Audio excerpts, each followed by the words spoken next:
તો નમસ્કાર મિત્રો, જાણી લઈએ અત્યારના તાજા અને દેશ દુનિયાના નાના મોટા સમાચાર। તો સૌપ્રથમ સમાચાર વિશે વાત કરી તો લાદેન છુપાયો હતો તે દેશ પર ભરોસો ન કરાય, પાકિસ્તાનની ન્યુક્લિયર મિસાઇલ અંગે અમેરિકાની ચિંતા।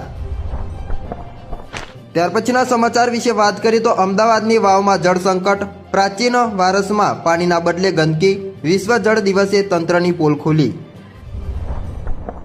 યોગ ગુરુ પ્રદીપ ચીન જઈને નકલી નોટો છાપતા શીખ્યો, સુરત કેફ કરન્સી રેકેટ મામલે નવો ઘટસ્ફોટ। વિદેશી ખેલાડીઓનો થાકનો બહાનો કાઢે તો પગાર કાપો, આઈપીએલ પહેલા અશ્વિનની સલાહ। ઈરાન ઇઝરાયલ યુદ્ધની રસોડા પર અસર, ગુજરાતી થાળી 20% મોંઘી, હોટલોએ વાનગીઓ ઘટાડી। તો 319 બોર બંધ કરવાનું આયોજન પડતું મૂકવું પડ્યું। અમદાવાદના 13 વોર્ડમાં છેવાડાના ભાગ સુધી પાણી પહોંચતું જ નથી। જંગલેશ્વરમાં જે માટે 1500 મકાનો તોડ્યા, તે રસ્તા કામ કરવામાં લાપરવાહી। હવાનું પ્રદૂષણ ઘટાડવા રજૂઆત, બાંધકામ સાઇટ ઉપર ધૂળ ઉડે તો પાણીનો છંટકાવ કરવો।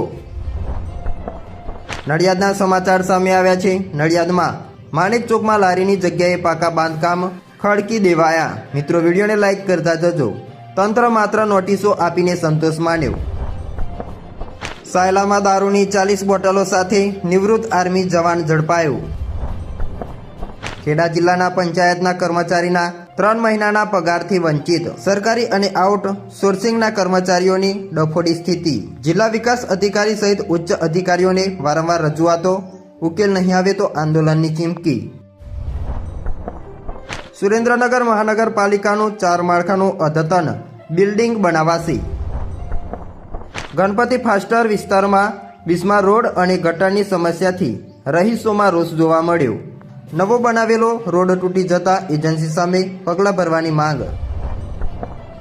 આણંદના મોગીનગર વેપારી સાથે 1.53 કરોડની છેતરપિંડી, મુખ્ય સૂત્રધાર સહિત 3 વ્યક્તિ સામે ફરિયાદ।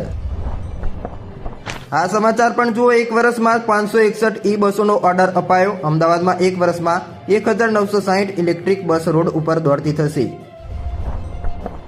પહેલાથી મોંઘા સિંગ તેલમાં ₹30, કપાસિયામાં ₹80નો તોતિંગ વધારો। સ્થાનિક ચૂંટણીમાં નવા ઈવીએમના મતદાન થશે, ફર્સ્ટ ચેકિંગ કરાયું। નકલી નોટ કેસમાં પ્રદીપ સામે ગાડીઓ કસાયો, નોંધાશે વધુ 1 કેસ। હવે ગુજરાતમાં વરસાદની કોઈ શક્યતાઓ નથી, તાપમાન ઊંચકાશે અને ગરમી વધશે। હવામાનની સિસ્ટમ અને અસરની વાત કરીએ તો હાલ દક્ષિણ પશ્ચિમ રાજસ્થાન અને નજીકના પાકિસ્તાન પર સમુદ્ર સપાટીથી 1.5 કિલોમીટર ઊંચાઈ એર સાયક્લોનિક સર્ક્યુલેશન સક્રિય છે, જ્યારે ઉત્તર હરિયાણાથી ઉત્તર છત્તીસગઢ સુધી ફેલાયેલો ટ્રફ તરીકે વેસ્ટર્ન ડિસ્ટર્બન્સ પણ સક્રિય છે। આગામી 3 દિવસમાં મહત્તમ તાપમાનમાં ધીમે ધીમે 3 થી 5 ડિગ્રી સેલ્સિયસનો વધારો થવાની ધારણાઓ છે। ત્યાર પછી કોઈપણ નોંધપાત્ર ફેરફાર થવાની શક્યતાઓ નથી। આગામી 3 દિવસમાં લઘુત્તમ તાપમાનમાં ધીમે ધીમે 2 થી 3 ડિગ્રી સેલ્સિયસનો વધારો જોવા મળશે। ભારતે આફ્રિકા, એશિયા, પ્રશાંતના નવા માર્ગેથી ફ્રૂટની ખરીદી શરૂ કરી। ડિજિટલ એરેસ્ટમાં સામેલ ડિવાઇસ આઈડી બ્લોક કરવા આદેશ। સાયબર કૌભાંડમાં સંડોવાયેલા વોટ્સએપ એકાઉન્ટ પર પણ કેન્દ્ર સરકારની તવાઈ આવશે। ટેકરા પર મકાન હોય તો થોડી એમ્બ્યુલન્સ જાય, સગર્ભાને જોડીમાં લઈ જવા મુદ્દે ભાજપ ધારાસભ્યની અસંવેદનશીલતા। ટ્રાફિક નિયમોના ધજાગરા, જેતપુર અને સોમનાથમાં ભાજપ કોંગ્રેસના ધારાસભ્યોએ સીટ બેલ્ટ વગર દોડાવી એસટી બસ।